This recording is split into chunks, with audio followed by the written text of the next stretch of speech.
Muy bien, Rich. Vuelve a la ciudad de Sumeru a ver a Dunyarzad. Los anales de las dunas escarlatas. Vamos a ver a Dunyarzad. A ver, según recuerdo, ayer que estaba jugando y grabando, nos dimos cuenta que en uno de los carritos de mercancías robadas de los bandidos aparecía el nombre del papá de Dunyarzad. O sea que se beneficiaba del tráfico de cosas. We're back, my lady. Oh, you're back a lot sooner than I expected. You mustn't have run into any trouble then. Well, how did it go? What did you come up with? Actually, we're still investigating. It's just that we've discovered something strange. I see. The clues you found have led you back here, in the city? Something like that, yeah. You all look a little dispirited. Whatever you found must not have been very encouraging after all. Why don't you discuss it with me? Maybe I'll be able to say something to cheer you up? It's okay, my lady. It's not so much about me being upset with my father or anything like that. How should I put this? So something is wrong. Even the Traveler and Paimon have been uncharacteristically quiet. On any other day, Paimon would have already waved to me with a smile and shouted, Dunyarzad, we're back! So tell me, what happened? Well? My lady, please prepare yourself for what we're going to tell you next. It concerns the Master. The Master? Okay, I understand. Don't worry about me. I'll listen as attentively as I can. Esto va a ser duro. My father has been supplying goods to Dakan Al-Ahmar? Yeah, it makes as little sense to us as it does to you. I've never doubted the Master's integrity, so I'm having a real hard time rationalizing how he could ever support an infamous brigade like them. Maybe he's not actually aware of the full story and just stumbled into the deal by accident. Aunque no parece que sea el caso. I can't help but agree with the Traveler. Huh? You mean you feel the same way, Dunyarzad? Thank you for sharing all this information with me. Since you've told me everything you know, I should also tell you about some doubts that I've been harboring for quite a while. In the past, I thought that my father hired a bodyguard for me so that I wouldn't run away and get lost. However, there are plenty of capable mercenaries in the Corps of 30. Why did my father go out of his way to hire Dehya? About that. Well, the Homayanis really needed bodyguards, so they reached out to the Blazing Beasts. Later, the Master told me that I was one of the best mercenaries he'd ever seen, and that I should stick around to become one of his bodyguards. He offered me a pile of mora, so I just signed on. Well, but that didn't really answer my question. Just think about it. Why did my father specifically reach out to the Blazing Beasts? Maybe the Corps of 30 just didn't have anyone available, or maybe someone recommended us. I've never given it too much thought. I think I get what you're saying. You'd think none of this was a coincidence. Precisely. At first glance, nothing seems strange or out of place. But there are many parts of the story that don't actually make any sense. If my father had always been in contact with Dakan Al-Ahmar, then it would make sense for him to bring Dehya into our house. You mean the goal all along was to get Dehya to be your bodyguard? No, that's too much of a stretch. I cut all ties with my father a long time ago. He has no control over my life anymore. But that still doesn't rule out the possibility that your father has still been trying to influence your life without you knowing. So, the Master was not likely an innocent victim in all of this? Todo apunta en esa dirección. Sorry we put all this on you so suddenly, Dunyarzad. It's okay, Paimon. I should actually be thanking you. Regardless of his reasons, if my father has truly been funding a violent group of mercenaries, then it's my duty to bring him back to reason.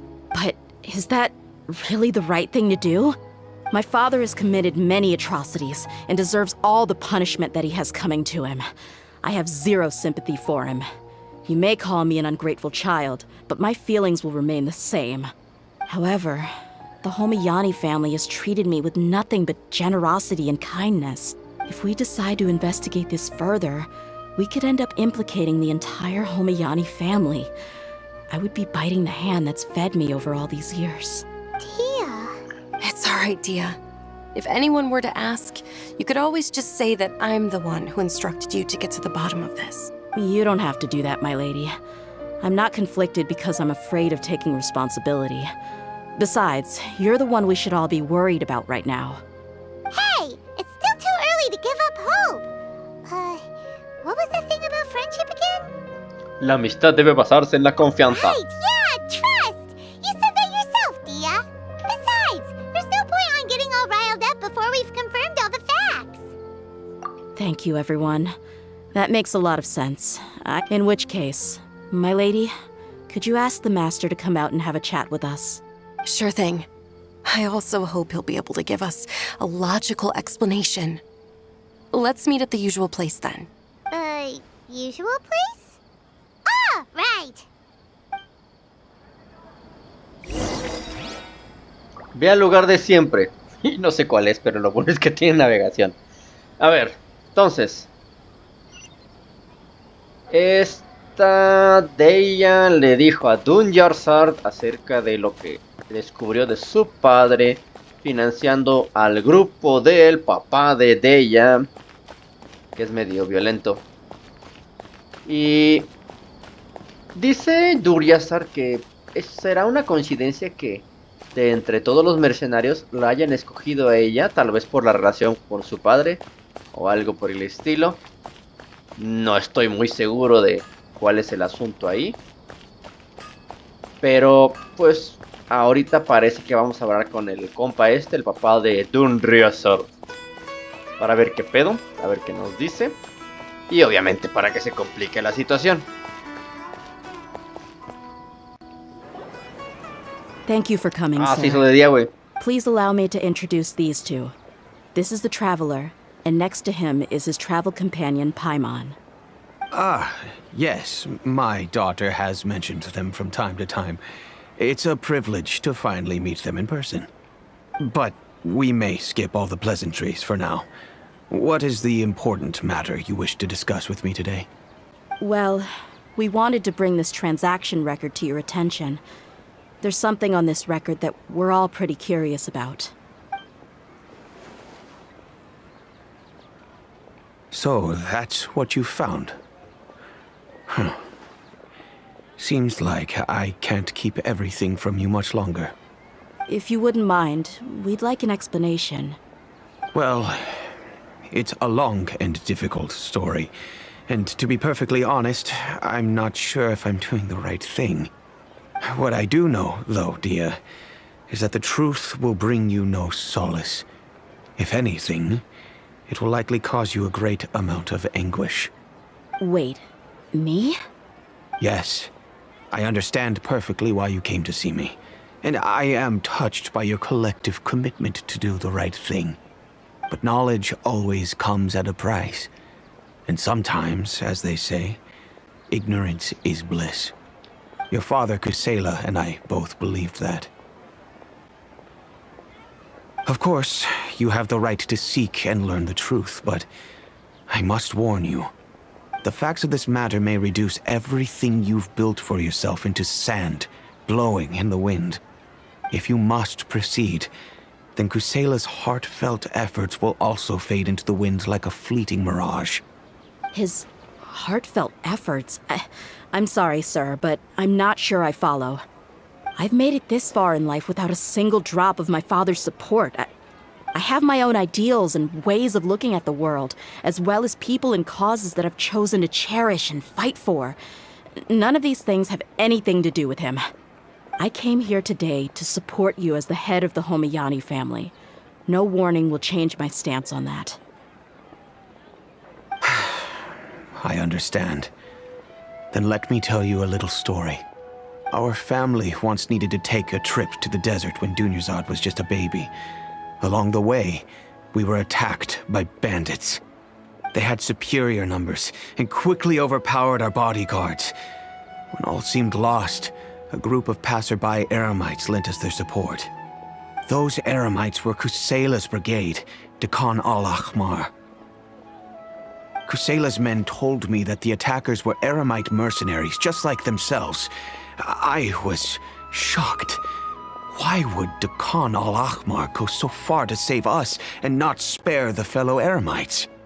Kusaila was grinning and walked over to play with baby Dunyarzad.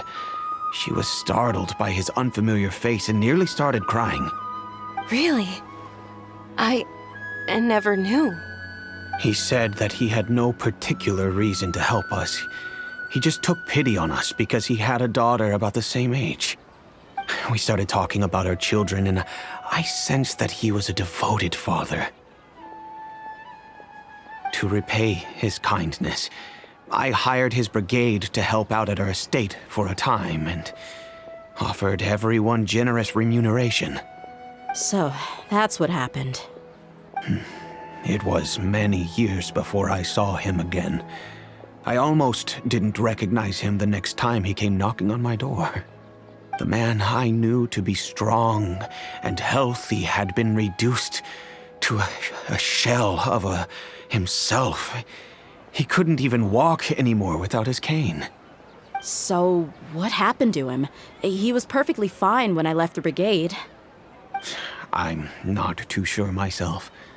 The only thing that didn't change was his cheery disposition. He said there was absolutely nothing to worry about and that he had gotten into a fight. That was all. He then suddenly asked me if Dunyarzad, now that she had grown, would need a bodyguard of her own. At the time, Dunyarzad was going through a particularly severe bout of her Elazar. There was no need for her to have a bodyguard when she could barely leave the house. But he kept coming back to the topic. Come on, it never hurts to be safe. How do you know a bodyguard won't come in handy one day? I was completely lost at first, until he recommended the Blazing Beasts, and in particular, a mercenary named Dehya. So he was the one who recommended Dehya to you. Indeed. He didn't say it out loud, but it was clear that he saw Deshret's relics as an evil group who would eventually corrupt every member in their ranks. He was already beyond redemption, but he hoped that he would be able to detach his daughter from the vicious world of mercenary life. If Dehya could stay in my house and keep working as a bodyguard, then gradually her affinity for the desert would decrease, and she'd be able to leave her previous life behind. And that's why you offered her such generous compensation? Yes, but not just because of that. From the moment that he asked me for that favor, I also began to see Dehya as my own daughter. And that's also why I tried to persuade you to stay when you asked for permission to leave. I was willing to spend however much it took. Kusaila saved my daughter and me all those years ago in the desert. I could never refuse him entrusting his daughter to me. He was always like that, acting like he's oh so smart and self-righteous. Kusaila said that he'd reimburse me for a portion of Dehya's fees. I refused to take any mora from him, but he'd always send me funds anyway.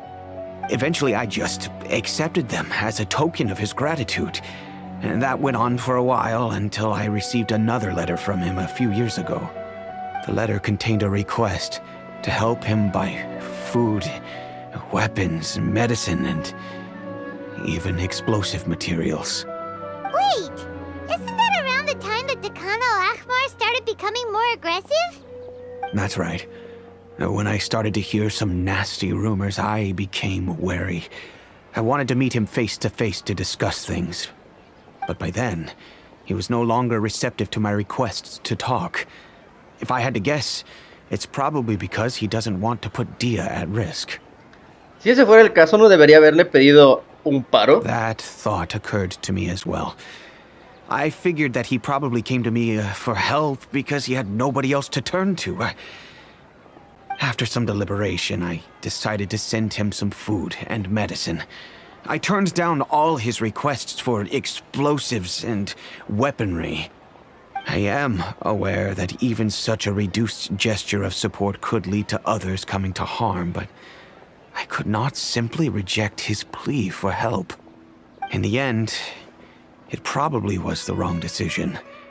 I plugged my ears to the rumors and just chose a solution that made me feel least guilty about myself. If you can, please tell me where he is now. None of the things he's doing right now make any sense if he's just trying to keep me from getting tangled up in his world. If all he wants to do is steer clear of me, then maybe he shouldn't have brought me into this world in the first place. Oh no. Dehya, please don't feel that way. I'm just angry because I can't wrap my head around any of his actions. Pues tal vez haya otra forma de interpretar las Another cosas. way? I don't know. I knew him, and he was nothing more than a childish brute. I can't understand what's going through his head. But I guess you do have a point. We haven't uncovered the whole truth yet. We still need to figure out his exact actions and reasoning for these last few years. I'll do my best to help. Of course, anything between the two of you would need to be resolved between you and him alone. I don't know Kusaila's exact whereabouts. Outside of supplying his brigade with some goods, I tried my best to avoid getting involved any further with him. However, there's a man on the list named Jawad. He used to be a mercenary in the desert and is now a member of the Corps of 30. He's responsible for supplying weapons and liaising with the Dakan Al-Ahmar's merchant caravan. I think he should know Kusaila's whereabouts. I've heard that he likes to have a few drinks alone and enjoy the cool wind at night outside the tavern. Maybe you'll be able to find him there. Understood. Thank you, sir. Then I guess this is bye for now. I'll stay and be with my father here. To be honest, I'm still a little dazed and haven't finished processing everything quite yet.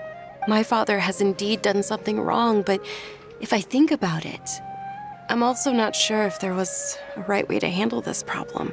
I feel like our only course of action is to turn everything we know over to the Corps of 30 and let them render judgment.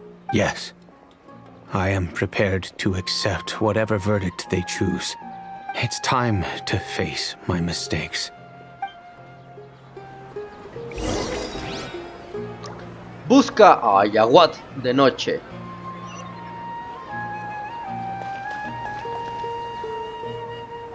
A ver, en resumen, el papá de Dehya le pidió al papá de Dunyarzad que le hiciera paro para contratar a su hija como guardaespaldas porque quería alejarla del mundo de los mercenarios.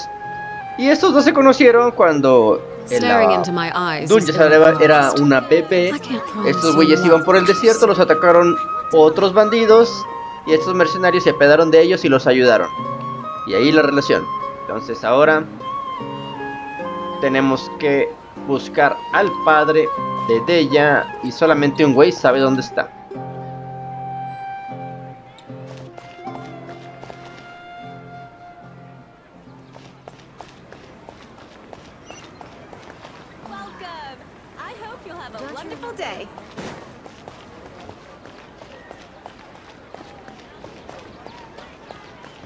Que está a 18 metros.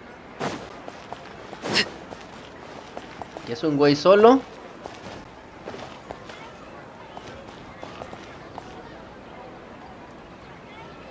¿No habrá algo por acá abajo? ¿O arriba?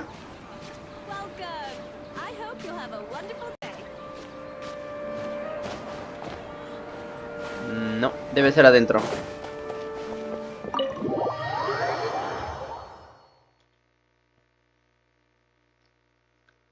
Elementos. Algunos talentos y constelaciones pueden otorgar un efecto de imbuimiento a ciertos personajes.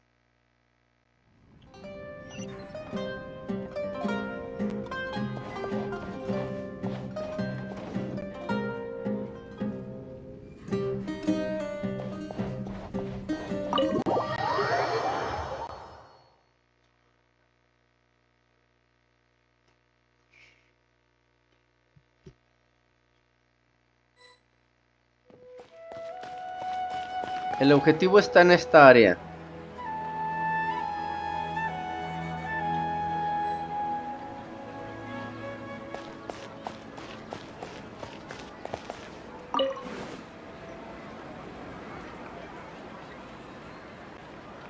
No se ve nadie. Tendré que adelantar, dice. Ah, de noche, a huevo, ok. Ya.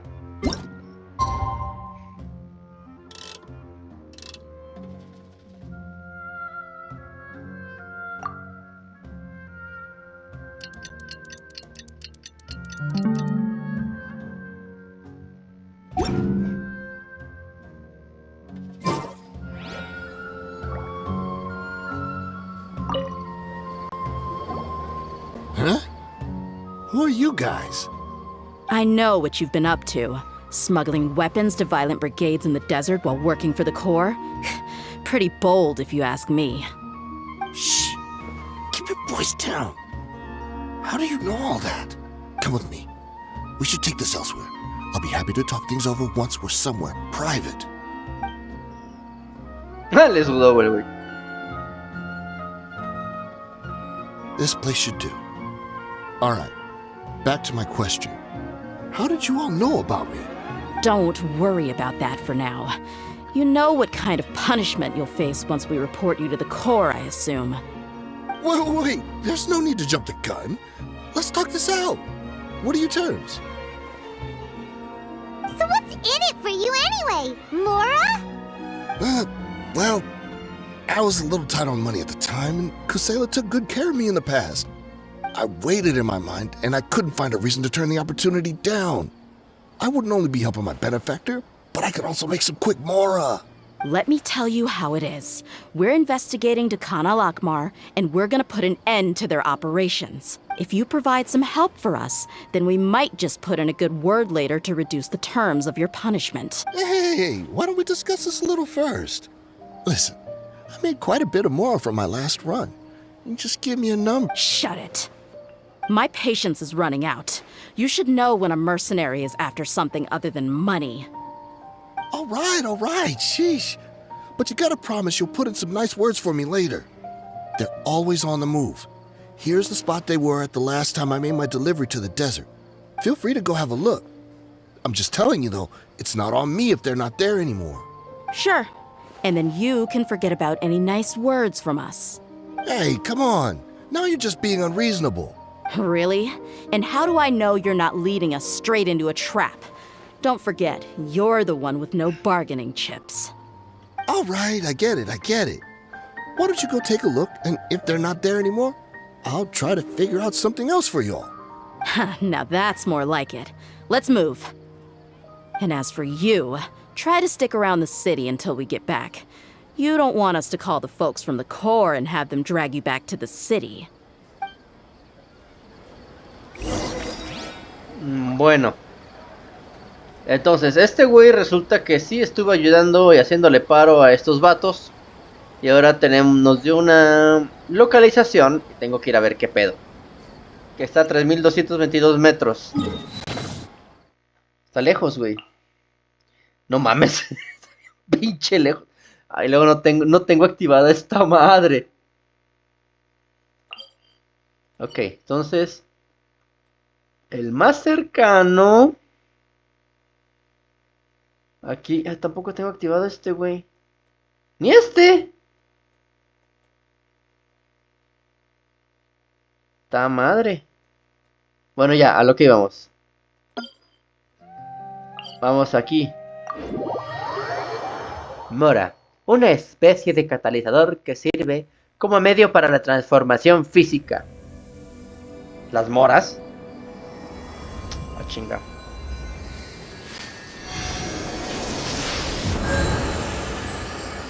A ver. ¿Cómo voy a subirme para allá? No tengo idea.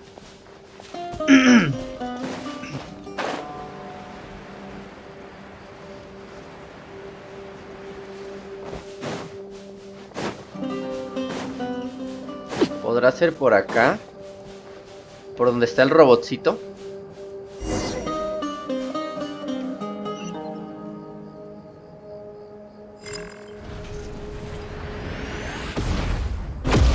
¡No mames!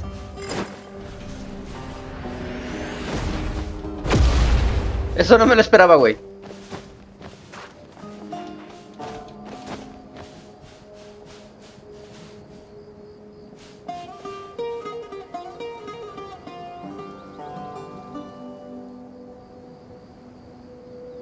A ver.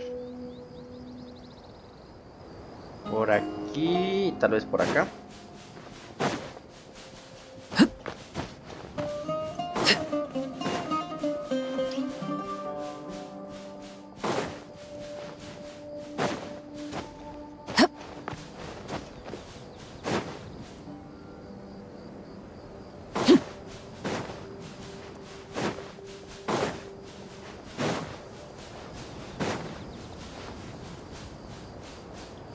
¿Por qué me está marcando esa misión? A ver, habla con el erudito. ¿Cuál erudito? Yo estaba en otra misión, a ver.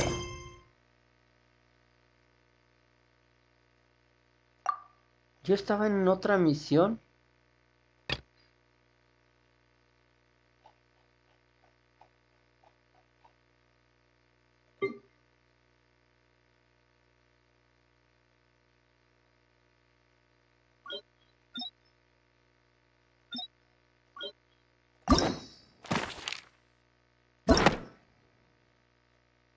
Estaba en esta.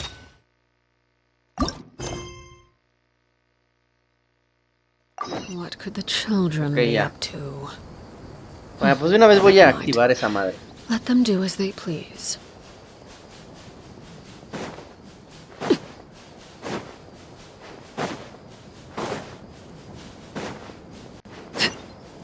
Ahí está.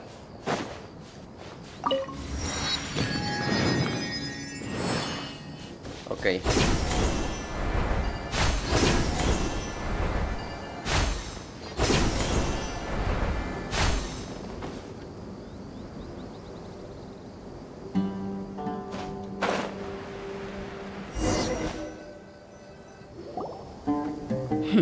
Seems like we're in luck. That should be their camp right up ahead. Let's go. We'll finally get to the bottom of this ourselves. I'm here to see Kusaila. Tell him to get out here. Dear, why are you here?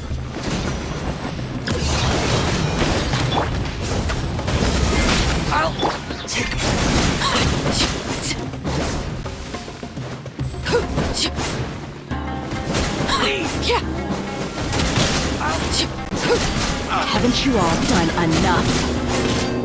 Oh, so are you also here to stop us?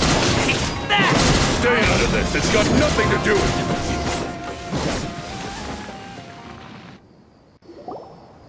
you. She's so strong. A huevo. Enough fighting. We all know each other, and I don't want to take things too far. Just bring Kusaila to me. There's no use hiding him anymore. Did you understand a single word I just said? Or do I need to bash your skull in some more? All right, everyone, let's all just calm down for a second. Dehya, the boss can't come out and see you anymore. He died a long time ago. What? Seems like you've been out of the loop for a while. Guess that's for the best, though. At least, that's what the old man wanted. When did he die? What happened to him? A few years ago, Kusaila broke up Dakan Al-Ahmar and went to the Deshret's relics headquarters by himself. So is that when you guys started acting up? We would prefer to call it taking revenge. Every last person in Deshret's relics must pay in blood for what they did. Por eso decían que había una disputa interna. Let me start from the beginning. Dehya, do you know how the head of the relics maintained order internally? Overwhelming strength and unquestionable authority? Those were a part of it, yes. But just those on their own weren't enough. They had another tool at their disposal. They called it a person's record. Regardless of whether they joined by their own will or were coerced, every person in Deshret's relics was forced to leave a record of themselves at headquarters. Whether it be their deepest sin, some unforgivable act, or their most immoral exploit, the record served both as a symbol of loyalty and the perfect material for blackmail. Entonces por eso fue Kusaila hasta ahí. That's precisely it. Every one of us have a record. Me, Bashar, Tikriti, and all the boys who grew up with Dehya and ended up joining our ranks. But you, Dehya, you were never asked to provide a record. I never even knew this was a requirement. You were probably the only person in all of Deshret's relics who didn't know about it. Ever since you were born, Boss had been trying to shield you from this organization's sinister rules. Not only that, but he also banned all of us from committing any nefarious acts. He said he'd take care of the dues we had to pay regularly to headquarters. But in the end, he was just an ordinary person. What could he do? He was forced to go to headquarters again and again to account for missed dues and incomplete records. He'd come up with all kinds of excuses and get beaten up as a result. We all knew he was doing that for you. He wanted to get you out of this world, no matter what it took. And that's why he became a shell of himself and couldn't walk without a cane. Wait, but that doesn't make any sense. I didn't know about any of this, and I'd never seen him get injured or beaten. Because you were too young at the time. How would you ever tell between wounds from a beating and wounds from battle? When you left home after that final argument with him, he seemed to age by a decade overnight. Even his hair went gray. So, even the blazing beasts were... Yep. It was all his doing. Had he not arranged them to come to you, you probably would have been reduced to a pulp before you ever left the desert. A few years ago, Boss said he needed to make another trip to headquarters. He was already pretty weak then, and we all assumed he was going to get beaten again. I suggested that he hand the role of leadership over to me, but he said there was no longer any need, since Dakan Al-Ahmar would soon be no more. His words made no sense to me, but that night, we heard that a massive fire tore through headquarters and razed everyone's records to ash. Everyone gained their freedom that night. Many members fled, not just from our ranks, but from the other brigades as well. But how could we leave with a clear conscience? All of us who knew exactly what had happened. The boss can't have just died for nothing. Those heartless jerks at headquarters took him from us. From that point on, the sole purpose of Dakan Al-Ahmar became revenge. The big fire that Boss started was quite a blow to headquarters' strength. It's given us the opportunity to launch our attack. Even though we're outnumbered, we vowed to see our revenge through to the very end. Pero también han atacado a otras personas. There were people from headquarters who changed their names and went into hiding. Some fled to other brigades, and others escaped to the rainforest. But we won't let any of them escape our wrath. They'll all pay for what they've done. We've suffered plenty of losses as well. To keep going, we need an enormous amount of supplies, from food and medicine to weaponry and explosives. All we can do is exchange our loot from Mora, and then use that to get supplies. We forged Boss's handwriting and sent out many letters to his former friends. Thankfully, many people were willing to come to our aid. We were also able to attract many mercenaries who shared our goal. We've endured unspeakable pain to win many impossible battles. Deshret's relics have become weaker and weaker, and now we finally have an opportunity to directly strike their headquarters. Paimon doesn't know what to say anymore. Responder a la violencia con violencia no solo causará más daño, como diría es Don Ramón el que decía, la venganza no es buena, mata el alma y la envenena. We do know right from wrong, but we were sinners from the very beginning. We do not deserve the freedom that the boss won for us with his life. Boss always loved his old-fashioned hero stories. Those tales about sacrificing yourself to save the world. We used to always laugh at him for it. But in the end, he really went and lived those stories out himself. As for me, I never considered myself a hero. We're all the lowest of the low. We have no right to even imagine such an existence. But maybe those hero stories he liked foreshadowed everything that was to come. The spirit of the hero touched all those he had saved, and more people joined his cause. Maybe we were all just acting along with the play in the beginning. But as we acted the parts and recited the lines, we were drawn in. And now, we want to see the story through to the end. I'm sorry, Dehya. I know you always found us insufferable ever since you were young. Just think of this as a madman ranting. I'll go with you. Huh? Dehya? You wanna go with them? I grew up with these guys, and I know they're not bad people. It's just that some situations get so bad that it's difficult to tell good from evil. All I know is that Deshret's relics must be destroyed. Furthermore, I want to go see the place for myself. I want to know if my father is still there. I know you don't want to get involved in this, so there's no need for you to tag along. I can do this on my own. Pienso cumplir la promesa que le hice a Dunyarzad. Yeah. Paimon feels like we'd only regret it if we don't see this through to the end. Thank you. We'll be a lot stronger together with you. I bet Boss would lose his mind if he ever knew you'd join us at the very last moment like this.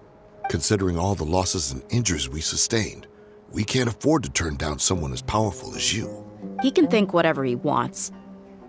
But the fact is, I owe him this much.